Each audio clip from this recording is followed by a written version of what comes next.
Hello kids, हम लोग कक्षा 11वीं एनसीईआरटी रसायन विज्ञान का 7वां चैप्टर पढ़ रहे हैं साम्यावस्था। इसके पिछले वीडियो में मैंने आपको 11वें क्वेश्चन तक का उत्तर बताया है।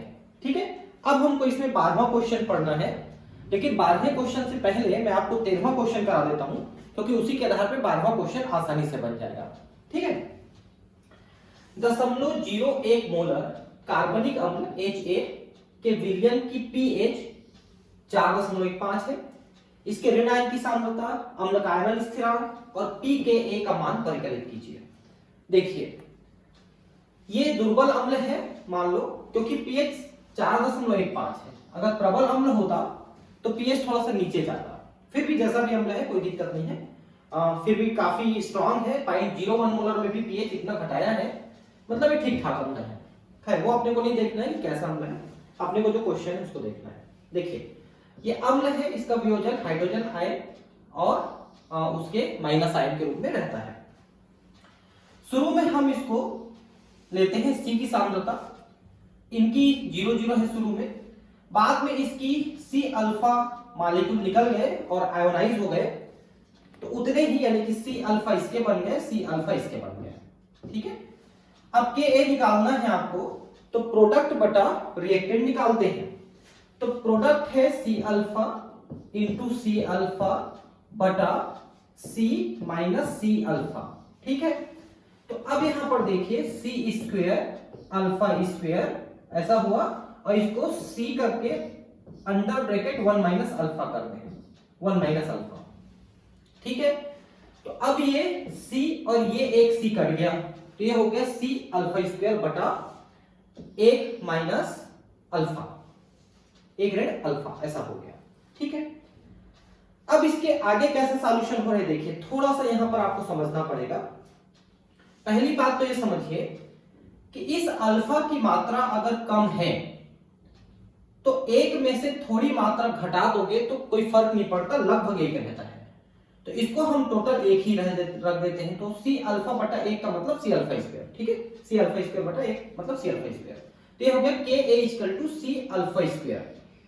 अब हम लोग यहां पर एक स्टेप आगे बढ़ेंगे। देखिए, हम क्या करेंगे, दोनों तरफ हम अपन C का मल्टीप्लिकेशन करेंगे, इधर भी इधर भी, तो C Ka equal to C alpha square हो जाएगा, क्योंकि दोनों में स्क्वायर है ना।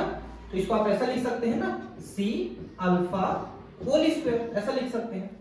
तो C Ka equal to C alpha का होल स्क्वायर। अब हम इस स्क्वायर को हटाना चाहते हैं, तो हम इधर अंडर रूट रखेंगे, तो यह हो जाएगा under root C Ka equal to C alpha. ये देखिए C अल्फा, ये आ गया। ये स्टेप यहां पर नहीं दिया है, इसको आप थोड़ा समझ लेंगे। ठीक है, अब हम ये जानते हैं कि C alpha equal to hydrogen ion का कॉन्सेंट्रेशन है। ठीक है, ये तो इसका मतलब ये हुआ अंडर रूट C Ka। ठीक है, अब देखिए कि अगर हम एंटी लॉग pH कर लेते हैं, तो pH की वैल्यू यहां पर दी हुई, तो हमको आयनन स्थिरांक मिल जाएगा। ठीक है ना, क्योंकि pH equal to minus log H ion होता है ना। H आयन की मात्रा इतनी मिली है आपको। अगर आप इसका एंटी लॉग ले लें pH का, तो हाइड्रोजन आयन का आपको Ka मिल जाएगा। ये देखिए, एंटी लॉग माइनस pH लेंगे, है ना। अब यहां पर C की वैल्यू है 0.01 मोलर।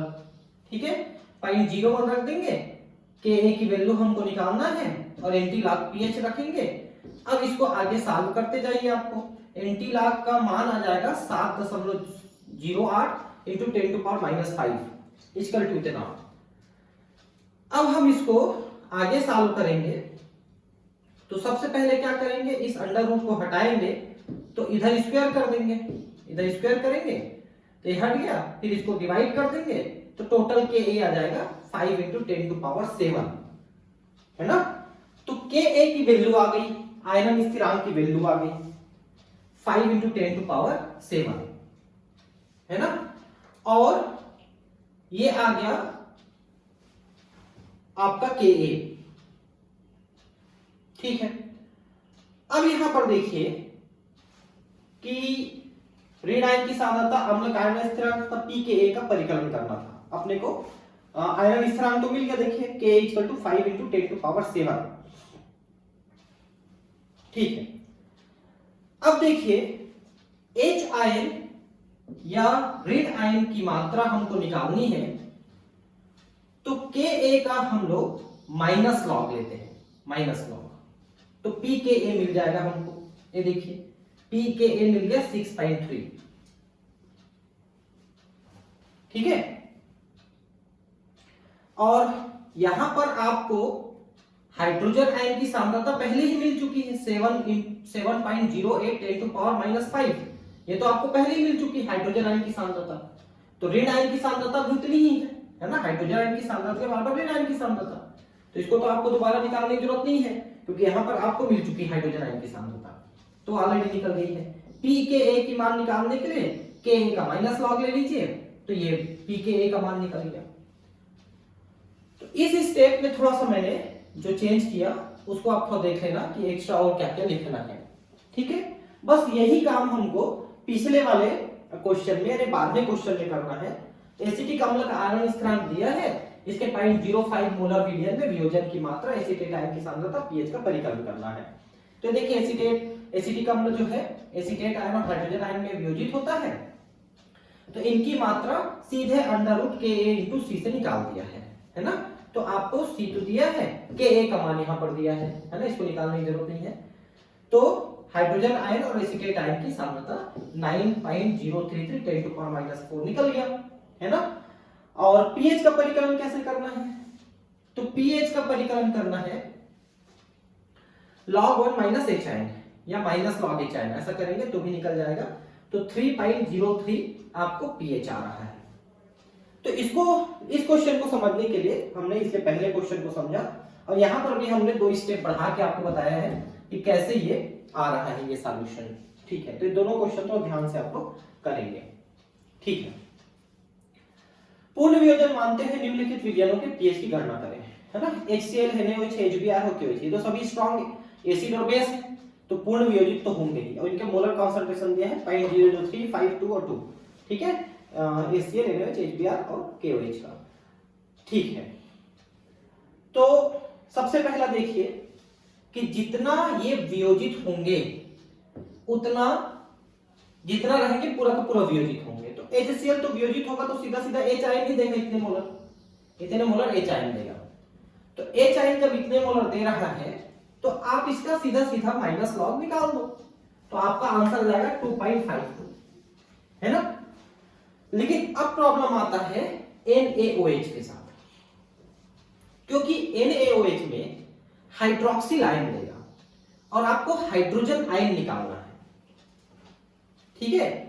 तो यहां पर OH की मात्रा जब इतना दिया है तो POH आप इसका एंटीलॉग इसका लॉग निकाल के आप निकाल सकते हैं।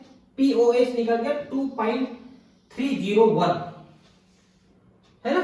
तो pH कितना होगा, जितना POH रहता है उसको 14 से घटा देते हैं। ध्यान रखिए कि अगर pH निकला है उसको 14 से घटाएंगे तो POH निकल जाएगा, और अगर POH मिला है तो उसको 14 से घटाएंगे तो pH निकल जाएगा। मतलब 14 से घटा देंगे उस चीज को तो दूसरा वाला निकल जाता है। तो हमने यहां पर पहले POH निकाला, इसका लॉग निकाल करके, है ना, और उसको फिर 14 से उसको घटा दिया तो 11.699 इसका pH आ रहा है। ठीक है, pH।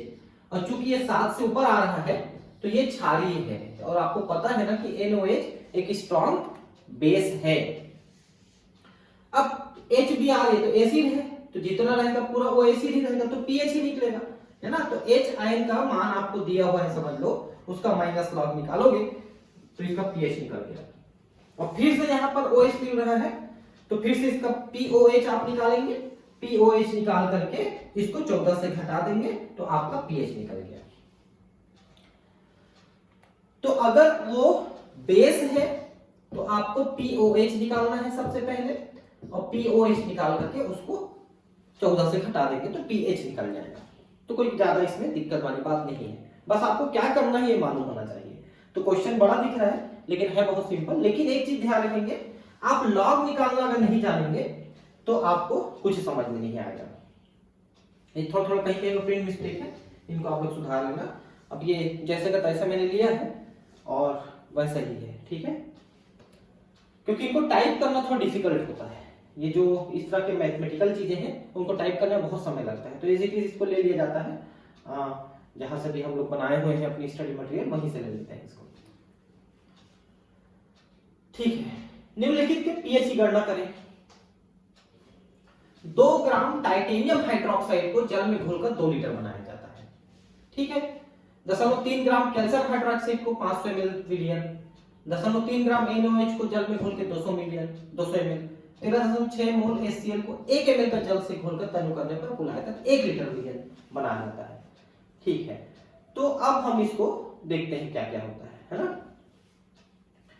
तो इन सभी में 3 ऐसे क्वेश्चन हैं जिसमें ये ग्राम में मात्रा दिया हुआ है, तो आपको इनको मोलर वेट, आपको मतलब कितना मोलर है ये निकालना पड़ेगा। तो पहला है टाइटेनियम हाइड्रोक्साइड। ठीक है, तो टाइटेनियम हाइड्रोक्साइड का मोलर द्रव्यमान जो होता है वो 204 होता है। 204 आप कैलकुलेट कर लेंगे, टाइटेनियम का, ऑक्सीजन का और हाइड्रोजन का जोड़ेंगे तो 204 आएगा। ऑक्सीजन का है 16, हाइड्रोजन का है 1, जोड़ दीजिए टाइटेनियम में तो 17 जोड़ देंगे तो ये 204 आ रहा है। ठीक है, अब देखिए कैसे हो रहा है ये। तो आप सबसे पहले इसकी मोलर द्रव्यमान निकालेंगे कि कितने मोलरता आपने लिया है और कितने वॉल्यूम में लिया है। ठीक है, तो आप ये जितना ग्राम लिए हैं उसको 1000 से गुणा करेंगे, क्योंकि आप ग्राम में लिए हो ना, इसलिए 1000 से गुणा करना पड़ रहा है। तो 2 ग्राम आपने लिया है, 1000 से गुणा किए और इसका मोलर द्रव्यमान 204 है और 2 लीटर में आपने घोला है। ठीक है, तो 2000 ml आपने लिया है, तो ml में ले रहे हैं, लीटर को ml में लिए तो ग्राम को किलोग्राम में लेना पड़ेगा। तो ये आ गया 4.9 10⁻³ मोलर। ठीक है, अब टाइटेनियम हाइड्रोक्साइड को पानी में घोलोगे तो टाइटेनियम आयन और हाइड्रोक्सिल आयन बन रहा है ना। अब एक चीज ध्यान रखिए कि ये एक स्ट्रॉन्ग बेस है, जितना आप लेते हो पूरा का पूरा वियोजित हो जाएगा, इसलिए उसमें जब इतना मोलर लिए तो वियोजित होके OH की मात्रा भी इतने मोलर ही बनी। POH आप निकाल लीजिए माइनस लॉग करके, तो POH आ गया 2.309। अब इसको 14 से घटा दीजिए तो आपका 11.691 आ गया आपका pH। तो आपको यहां पर मेन कैलकुलेट करना है कितना मोलर आपने लिया है, वो कैलकुलेट करना है। ठीक है, 2000 ml में ये कैलकुलेट करना है। दूसरे को भी वैसे ही करना है, लेकिन यहाँ पर 500 ml दिया है, सीधा सीधा ध्यान रखेंगे। यहाँ पर भी 200 ml दिया है, तो थोड़ा सा ध्यान रखेंगे इसको। नेक्स्ट वाला देख लीजिए कैसा लिया है। तो यहाँ पर 0.03 ग्राम लिया है कैल्शियम हाइड्रोक्साइड का, और उसका जो मोलर द्रव्यमान है 74 है ना। तो सीधा सीधा 500 ml तो दे ही दिया है आपको, 1000 से तो गुणा करना ही पड़ेगा। तो मोलर द्रव्यमान इतना आ गया। तो कैल्शियम हाइड्रोक्साइड में 2 हाइड्रोक्सिल आयन मिलता है, तो जब आप इतना कैल्शियम हाइड्रोक्साइड डालोगे तो उसका 2 गुना मिलेगा आपको, 2 गुना हाइड्रोक्सिल, है ना। तो इतना मोलर मिल रहा है, तो माइनस लॉग करोगे तो POH निकल गया 1.79। तो इसका pH कितना हो गया 12.21, मतलब काफी ज्यादा एसिडिक है कैल्शियम हाइड्रोक्साइड का ये वाला विलियन। मोलर द्रव्यमान आपने निकाला, ठीक है, कितना मोलर लिए हैं उतना, और एक अणु को जब आप घोलोगे तो इससे 2 हाइड्रोक्सिल मिलता है। तो इतने अणु घोलोगे तो इससे 2 गुना ज्यादा आपको हाइड्रोक्सिल आयन मिलेगा, 2 से गुणा करना पड़ेगा आपको, बस ये ध्यान रखना है थोड़ा सा। तीसरा क्वेश्चन है 0.03 ग्राम NaOH को जल में घोल के 200 ml। तो NaOH से तो सीधा सीधा एक ही हाइड्रोक्सिल आयन मिलता है ना। तो इसका मोलर भी इसी तरह से निकाल लेंगे। NaOH का मोलर द्रव्यमान 40 है, 200 ml में घोला है आपने, तो 0.0375 आपने लिया है, इतना ही आपको हाइड्रोक्सिल आयन मिला। POH निकाल लिया आपने सीधा सीधा लॉग करके और 14 से घटा दिया तो 12.574 ये आया। ठीक है, आपको जितने भी OH वाले हैं उसका POH निकाल के pH के लिए 14 से घटाना पड़ेगा। ठीक है, अब यहां पर देखिए कि HCl विलियन का 1 ml आपने लिया था, उसको तनु करके 1 लीटर बनाया। तो कितना हो गया, 13.6 मोलर लिया था 1 ml और उसको 1000 ml कर दिया, तो ये 13.6 भागित 1000 करना पड़ेगा आपको, ठीक है। तो 1 2 3 0.0136 मोलर HCl का विलयन मिला आपको। देख लीजिए M1V1 M2V2 आप रख दीजिए, तो इसका आधा कहां गया यार, ओहो ये कुछ मिसिंग हो गया। कौन सा क्वेश्चन है, 15 क्वेश्चन है ना, ठीक है। इसका आधा पार्ट जो है मिसिंग है, मैं आपको यहां पर सॉल्व करा देता हूं, कोई बात नहीं है, ठीक है। कहां गया, ठीक है, यहां तक तो आपको पता चल गया कि आपको क्या रखना है, M1V1 = M2V2 13.1 ये तो आधा क्वेश्चन तो मैं यहीं पर सॉल्व करा दिया था आपको, है ना। अब देखिए ये यहां से है ना 0.136 मोलर हुआ, ठीक हो ना, 0.0136 मोलर एकदम करेक्ट है।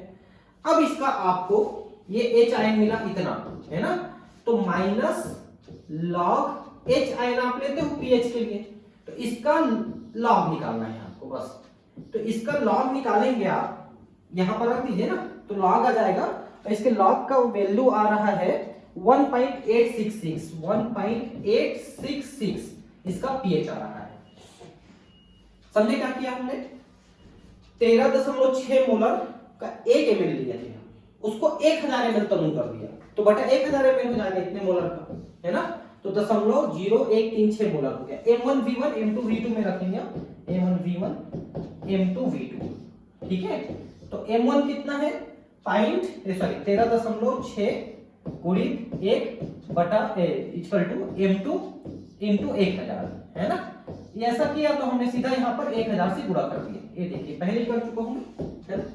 तो 1000 से गुणा कर दिए तो आपका मोलर कॉन्सेंट्रेशन आया 0.0136 हाइड्रोजन आयन, है ना। ये हाइड्रोजन आयन हुआ क्योंकि इतना ही मोलर है ये, और HCl पूरा वियोजित होता है, तो हाइड्रोजन आयन इतना ही मिलेगा आपको। अब इसका लॉग निकाले, माइनस लॉग H आयन, तो 1.866 इसका पीएच आया, ठीक है। तो इसको आगे सॉल्व कर लेना, ये आखिरी क्वेश्चन जो डी वाला है, इसका आधा पार्ट यहाँ पर दिख नहीं रहा है मुझे, कहीं छूट गया, वो चिपकाते समय रह गया, कोई बात नहीं है, मैं आपको पूरा करा के दूंगा, चिंता करने की जरूरत नहीं, ठीक। ब्रोमो एसिटिक अम्ल के आयरन की मात्रा 0.132 है, 0.1 मोल अम्ल की पीएच और pKa का मान ज्ञात करें, ठीक है। तो ब्रोमो एसिटिक एसिड, है ना, देखिए एसिटिक एसिड होता है CH3COOH, है ना। इसमें ब्रोमो का मतलब है यहां से एक हाइड्रोजन हटा और उसकी जगह ब्रोमीन आ गया, तो ब्रोमो एसिटिक अम्ल हो गया, ठीक है। इसका जब आयनन होगा तो हाइड्रोजन आयन देगा, शुरू में C लिए, इनका 0 था, मान लो अल्फा कम हुआ, C अल्फा कम हुआ, तो C अल्फा और C अल्फा बने, ठीक है। अब देखिए हाइड्रोजन आयन कॉन्सेंट्रेशन कितना है, C अल्फा, है ना।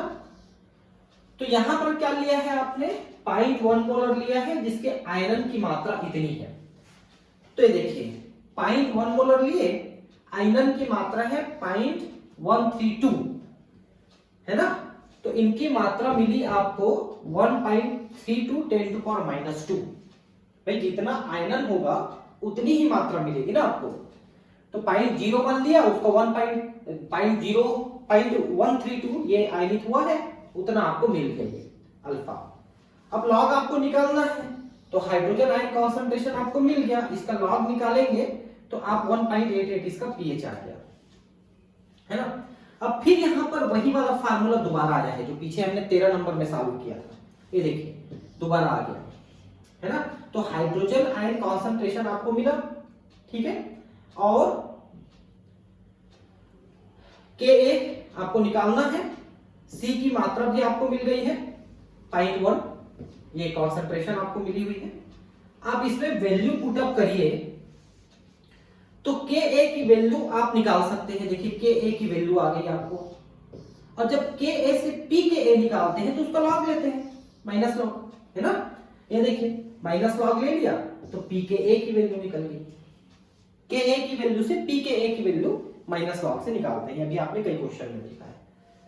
तो कुल मिला के ये हो गया, पीएच और पीकेए की वैल्यू निकालनी थी, तो पीएच आपको ये मिल गया और पीकेए आपको ये मिल गया। ठीक है, ये यहां पर जो अपनाया है ना सिस्टम, इसको आपको क्वेश्चन 3 से समझना है ना। उसको एक दो बार देख लेना थोड़ा सा बैक करके वीडियो को, तो आपको समझ में जाएगा कि कैसे सॉल्व करके के ए इंटू सी निकला है। पॉइंट 005 बोला कोडीन, वाह, CH18H21NO3 विलियन की pH 9.95 है, इसका आयनन स्थिरांक और pKb क्या आता है। पता है कोडीन क्या चीज होता है? कोडीन ना आजकल कफ सिरप में डालते हैं, आप कफ सिरप में लिखा हुआ पढ़ेंगे क्या क्या है कंटेंट, तो कोडेन मिलेगा।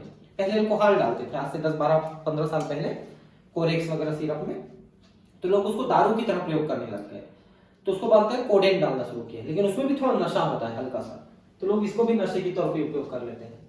कभी नहीं करना चाहिए, बहुत नुकसान करते हैं ये, थोड़ा बहुत खांसी के लिए ठीक है। तो कोडीन आयन बनाएगा और हाइड्रोक्सिल आयन देगा ये, ठीक है, कोडीन प्लस आयन और हाइड्रोक्सिल आयन देगा, है ना। अब इसका pH 9.95 है, मतलब ये बेसिक है 9.95, इसलिए हम मान रहे हैं कि OH आयन देता है। तो जब pH दिया है तो POH आप आराम से निकाल सकते हैं, 14 में से इसको घटाइए तो POH निकल गया, है ना। और आपको पता है कि POH का मतलब होता है लॉग माइनस लॉग OH। अब इसकी वैल्यू दी हुई है ना, लॉग OH की वैल्यू दी हुई है। आप इसका एंटी लॉग निकालिए, एंटी लॉग निकालेंगे तो OH की मात्रा आपको मिल गई 8.913 10⁻⁵, ये मिल गई आपकी OH की मात्रा, है ना।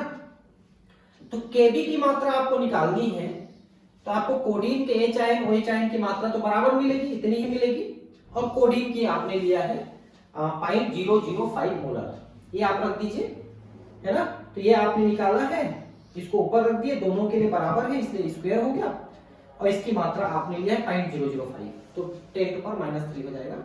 अब इसकी वैल्यू आप निकालेंगे तो ये आ गया 1.59 10⁻⁶ Kb की मात्रा, ठीक है। अब चूंकि Kb की मात्रा निकल गई तो pKb की मात्रा इसका माइनस लॉग लेंगे तो ये मिल गया 5.8 आपका pKb। तो कोडीन जो है OH आयन देता है, pH की मात्रा दी है, POH आयन आपने निकाल लिया, POH निकाल लिया, फिर उससे आप OH की मात्रा निकाले एंटी लॉग निकाल के, फिर Kb की मात्रा निकाल लिए, है ना। और जब Kb की मात्रा निकल गई तो pKb की मात्रा इसका माइनस लॉग लेंगे। तो बहुत सिंपल प्रोसेस है। मैं हमेशा बोल रहा हूं आपको कि आप कॉपी में लिखना शुरू करिए। अगर आप खाली वीडियो देख करके सोच रहे हैं कि हम बना लेंगे आगे क्वेश्चन को, तो नहीं बनेगा। आपको क्वेश्चन आंसर लिखना पड़ेगा कॉपी में, लिख लिख के प्रैक्टिस करना पड़ता है। मैथमेटिकल वाला इतना सिंपल नहीं है। और आगे तो मैं फिजिक्स भी चालू करने की सोच रहा हूँ, तो फिजिक्स में मैं एनसीईआरटी से आगे थोड़ा सा कोटा लेवल में पढ़ाने वाला हूँ। मैं तो पढ़ाऊंगा ही, साथ में मैं कोई टीचर की व्यवस्था करने में लगा हूँ। एक सर से बात हुई थी, उनसे थोड़ी सी बात जम नहीं पाई, पैसे ज्यादा मांग रहे हैं वो। अगर मैं उनको ज्यादा पैसे दूंगा तो मुझे आपसे ज्यादा पैसे लेने पड़ेंगे, और मैं नहीं चाहता कि मैं आपसे ज्यादा पैसे लूं। फिजिक्स पढ़ाने के लिए मुश्किल से मैं आपसे 300-400 रुपए महीने से ज्यादा नहीं लेने वाला हूँ, लेकिन उसको लेना पड़ेगा मुझे, क्योंकि मुझे थोड़ा सा खर्चे आएंगे उसमें, है ना। लेकिन अगर मैं किसी टीचर को 2 लाख रुपए महीना दूंगा तो फिर मुझे आपसे ज्यादा पैसे लेना पड़ेंगे, 1000 रुपए महीना लेना पड़ेगा। मैं नहीं लेना चाहता, इसलिए मैं खुद पढ़ाऊंगा बहुत रीजनेबल रेट में, और बाद में फिर एक टीचर, अच्छी टीचर को मैं अपॉइंट करूंगा जो थोड़े कम रेट में पढ़ा दें आपको, है ना। हिंदी मीडियम में पढ़ाना थोड़ा डिफिकल्ट होता है, इसलिए ज्यादातर लोग नहीं तैयार होते हैं, है ना। इंग्लिश मीडियम में थोड़ा जल्दी मिल जाते हैं, लेकिन मैं आपको सस्ते रेट में फिजिक्स बढ़िया पढ़वा के दूंगा, भी कोटा लेवल में। मतलब एक बार मेरे चैनल में आएंगे तो फिजिक्स, केमिस्ट्री, बायोलॉजी की सारी चीजें आपको मिल जाएंगी। मेरे केमिस्ट्री चैनल में आपको केमिस्ट्री, फिजिक्स मिल जाएंगे, और बायोलॉजी चैनल में बायोलॉजी मिल जाएगी। और मैं फ्यूचर में केमिस्ट्री और बायोलॉजी को भी कोटा लेवल में चालू करूंगा। इसको थोड़ा सा पहले कंप्लीट करवा देता हूँ एनसीईआरटी लेवल में, फिर मैं आपको कोटा लेवल में भी चालू करूंगा। लेकिन फिजिक्स को मैं सीधे कोटा लेवल में चालू करने वाला हूँ। उसकी तैयारी चल रही है, क्योंकि हिंदी में मटेरियल थोड़ी कम है, तो मैं थोड़ा सा उसकी तैयारी करवा रहा हूँ। तो थोड़ा समय लग सकता है, हो सकता है अभी 2-3 महीने आपको ना मिल पाए, 1-2 महीने ना मिल पाए, ऐसा भी हो सकता है। लेकिन मैं कोशिश कर रहा हूँ कि 1 आध महीने के अंदर मैं चालू करवा दूँ आपका फिजिक्स, ठीक है, तो आप जुड़े रहें और थोड़ा सा शेयर कर दें मेरे चैनल को अपने दोस्तों में, ताकि वो जब वो मैं फिजिक्स चालू करूँ तो थोड़े से उसके लिए ज्वाइन करने वाले बच्चे मिल जाए, तो जो खर्चे हैं वो थोड़े से निकलने शुरू हो जाएंगे मेरे, है ना। तो जहाँ तक मेरे खर्चे नहीं है मैं तो आपको फ्री में पढ़ा ही रहा हूँ, लेकिन जहाँ पर खर्चे आएंगे तो फिर वो थोड़ा सा मुझे लेना पड़ेगा आपसे। 300-400 रुपये महीना, उससे ज़्यादा नहीं लूँगा मैं। 399 रुपये का पैकेज है ज्वाइन करने में, मेंबरशिप है वहाँ पर यूट्यूब में, तो बस वो 399 रुपये का ही चार्ज में रखूँगा आपके लिए, है ना। और रोज उसमें आपकी लाइव क्लास होगी फिजिक्स की। मान लो आप लाइव क्लास उस समय नहीं अटेंड कर पाएंगे तो अगले 24 घंटे तक आप उस वीडियो को देख सकते हैं कभी भी, है ना। ऐसा मैं रखूंगा ताकि आप दिन भर में कभी भी उस वीडियो को देख लें जब आपके पास हो समय। फिर अगले दिन के उस क्लास से पहले वो वीडियो मैं डिलीट मारूंगा, क्योंकि मैं उसको परमानेंट नहीं रख सकता, आप समझ रहे हैं ना। मतलब जैसे आज आप मेंबरशिप ले लिए, अब कोई बच्चा अगले महीने मेंबरशिप ले रहा है तो उसको तो फ्री में मिल जाएगा ना वीडियो, तो वैसा नहीं करना है आपके साथ हमको, है ना। तो वो वीडियो 24 घंटे के लिए रहेगा, आप कभी भी देख लेंगे, और अगर लाइव रहेंगे तो बहुत अच्छी बात है। तो डेली लाइव क्लास मिलेगी आपको, हफ्ते में 5 दिन 6 दिन कम से कम, ठीक है। तो मैं बताऊंगा आपको मैं कब चालू करूंगा, अभी तुरंत नहीं चालू कर रहा हूँ, थोड़ी तैयारी करनी पड़ेगी उसके लिए, मतलब स्लाइड वगैरह बनाने के लिए, है ना। तो थोड़ा सा मुझे समय लगेगा, ठीक है। 0.01 मोलर एनिलीन विलयन का पीएच क्या है। एनिलीन का आयरन स्थिरांक 4.27 × 10⁻⁻10 है ना। इसके संयुग्मी अम्ल का आयरन स्थिरांक ज्ञात कीजिए। तो एनिलीन क्या है, C6H5NH2। ये जो आप पढ़ते हैं बेंजीन रिंग C6H6, है ना, इसमें NH2 जुड़ा हुआ है, ये एनिलीन हो गया, है ना। इसका आयरन करेंगे तो OH आयन देगा, और इसी में आगे बढ़ाएंगे तो बिल्कुल उसी मेथड से आपका ये आ जाएगा OH आयन, निकल गया आपका OH आयन, है ना, जो हमने पहले 13 नंबर क्वेश्चन से देखते आ रहे हैं। तो Ka की जगह Kb हो जाएगा, कि वही मेथड अप्लाई होगा। तो चूंकि OH की मात्रा आपको मिल गई, है ना, तो POH की मात्रा आपको माइनस लॉग करके मिल जाएगी ये, है ना। तो जब POH मिल गई तो pH भी मिल जाएगी आपको, 14 से घटाएंगे तो ये pH मिल गई, है ना, ऐसा है। अब यहां पर OH की मात्रा जो आपको मिली वो C अल्फा है ना। OH की मात्रा जो मिली वो C अल्फा है, 6.53 × 10⁻⁷, है ना। अब ये C अल्फा कितनी मिली, तो जितना आपने लिया था उसका अल्फा, तो अल्फा की मात्रा आपको निकल गई, भाई उतना ही वियोजित हुआ था ना, एक्चुअली तो अल्फा ही वियोजित हुआ है। तो आपने 0.001 लिया था, इनटू अल्फा किए तो इतना मिलेगा, तो अल्फा की मात्रा होगी इतनी, है ना। और Ka की मात्रा आपको निकालनी है, तो Kw तो 10⁻⁻ होगा, और Kb का मान आपको मिल गया यहां पर, है ना, 4.27 10⁻⁻10, ये Kb की मात्रा ये दिया हुआ है, इसको आप रखेंगे तो Ka की वैल्यू आपको मिल गई। संयुग्मी अम्ल का आयरन स्थिरांक आपको निकालना है।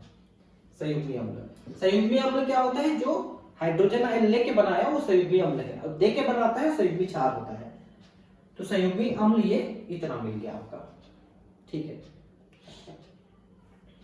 तो जो हाइड्रोजन आयन लेता है या हाइड्रोक्सिल आयन देता है वो संयुग्मी अम्ल है। जैसे इसका संयुग्मी अम्ल ये हुआ क्योंकि हाइड्रोक्सिल आयन दे दिया ये, तो उसका आयरन स्थिरांक हुआ ये, ठीक है, बहुत कम है। यदि 0.05 मोलर एसिटिक अम्ल के pK का मान 4.74 है तो आयरन की मात्रा ज्ञात करें। इसे A 0.01 molar, B 0.1 molar HCl विलयन में डाला जाए तो वियोजन की मात्रा किस प्रकार प्रभावित होती है। तो pKa का मान दिया है, माइनस लॉग Ka करते हो तो 4.74 दिया हुआ है आपका, है ना। pKa का मान दिया है, अगर Ka का मान निकालना चाहते तो लॉग को इधर शिफ्ट कर दे तो एंटी लॉग हो जाएगा, है ना। तो Ka का मान आपने एंटी लॉग निकाल दिया। ध्यान रखेंगे थोड़ा एंटी लॉग निकालते समय माइनस लिखा रहता है, इसको तो ध्यान रखेंगे। अब यहां पर अल्फा की मान निकालेंगे तो अब C जो है डिवाइड करना पड़ेगा, आप उसी 13 नंबर क्वेश्चन में आप थोड़ा सा अलट पलट करेंगे तो ये आपको निकल जाएगा, है ना। तो अल्फा की गणना हो गई इतनी, आपने किया 0.0198908 इतनी हो गई अल्फा की मात्रा, है ना। अब पहला इसमें दिया है यदि 0.01 मोलर और दूसरा 0.1 मोलर विलयन में डाला जाए तो वियोजन की मात्रा किस प्रकार प्रभावित होगी। तो 0.001 मोलर HCl की उपस्थिति, ठीक है। अब आपको ये पता है कि HCl तो पूरा वियोजित होता है ना। तो प्रारंभिक सांद्रता देखते हैं अपन कितना है। 0.05 मोलर आपने एसिटिक अम्ल लिया। शुरू में इसका वियोजन 0 था, लेकिन HCl का वियोजन पूरा होने के कारण से हाइड्रोजन आयन की सांद्रता HCl के कारण से इतनी है। आप समझ रहे हैं। शुरू में हाइड्रोजन आयन था, जब ये एसिटिक अम्ल वियोजित नहीं हुआ था उस समय भी हाइड्रोजन आयन था क्योंकि HCl दे चुका था।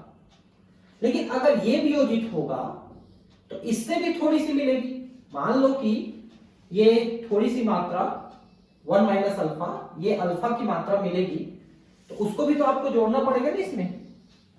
समझ रहे हैं बात को। HCl का पहले मिल चुका है और एसिटिक अम्ल का बाद में मिलेगा, तो दोनों को जोड़ोगे तब भी ये चूंकि बहुत कम मात्रा है इसलिए टोटल HCl के द्वारा दिया गया मात्रा ही यहां पर पर्याप्त रहेगा, वही रहेगा मुख्यतः, ठीक है। तो अब Ka की मात्रा इनको डाल करके निकाल लीजिए, इनकी जो वैल्यू है पुटअप करिए। Ka की वैल्यू दी हुई है शुरू में ही 1.82 10⁻⁵।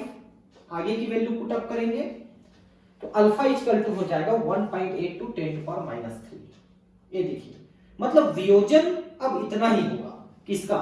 एसिटिक अम्ल का, है ना। वियोजन कम हो गया। क्यों कम हुआ? क्योंकि HCl के सम आयनन प्रभाव के कारण से हाइड्रोजन आयन रिलीज हुआ और हाइड्रोजन आयन ज्यादा हो गया, इसलिए एसिटिक अम्ल यहां पर कम वियोजित हुआ, सम आयनन प्रभाव। इसी तरह का 0.1 मोलर HCl के लिए आप सेम फार्मूले के साथ सेम ऐसे ही रखते हैं तो आपका आंसर इसमें भी वैसा ही आ जाएगा, ठीक है। तो इसके नीचे का लिखा हुआ नहीं है, मैं लिख देता हूं यहां पर। देखिए यहां पर आया 0.1 तक तो आ चुका है, उसके बाद Ka की वैल्यू रखेंगे तो यहां पर Ka की वैल्यू दिया है 1.82 10⁻⁵। ये वाला वैल्यू को आप यहां पर भी रखेंगे, ठीक है। एसिटिक अम्ल की मात्रा 0.05 अल्फा, यही रखेंगे एसिटिक अम्ल की मात्रा। हाइड्रोजन आयन की मात्रा भी यही रहेगी और एसिटिक अम्ल की मात्रा 0.05। तो अल्फा इक्वल टू 1.82 10⁻⁴ आ जाएगा यहां पर। यहां पर आंसर आएगा अल्फा इक्वल टू 1.82 10⁻⁴ आ रहा है आंसर यहां पर। आप सेम पुटअप करेंगे, है ना, तो वही आएगा। इसको आप यहां पर डाल दीजिए, हाइड्रोजन आयन को यहां पर डाल दीजिए, ठीक है, और एसिटिक अम्ल को आप यहां पर रख दीजिए, तो सेम आ जाएगा आपका। बस यहां से 10⁻³ दिया है, यहाँ पर 10⁻⁴ आ जाएगा, सेम आ जाएगा, यहाँ पर कोई अंतर नहीं आएगा थोड़ा सा, क्योंकि वहां पर आपने HCl को 0.01 लिया था, यहाँ पर HCl को 0.1 ले रहे हैं, तो बस वो एक माइनस का अंतर आपको 10⁻³ की जगह -4 आ रहा है और इसमें कोई अंतर नहीं है, ठीक है।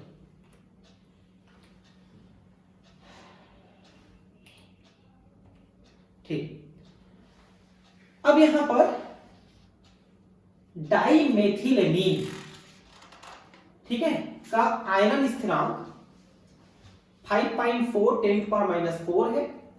इसके 0.02 मोलर विलयन के आयनन की मात्रा की गणना करें। यह विलयन NOH प्रति 0.1 मोलर हो तो डाइमेथिलेमीन का प्रतिशत आयनन क्या होगा।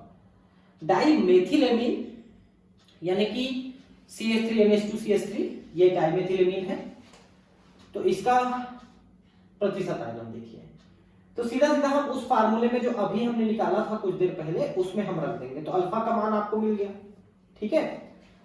और चूंकि प्रबल क्षार है NOH तो इसकी उपस्थिति में सान आयन प्रभाव हो जाएगा।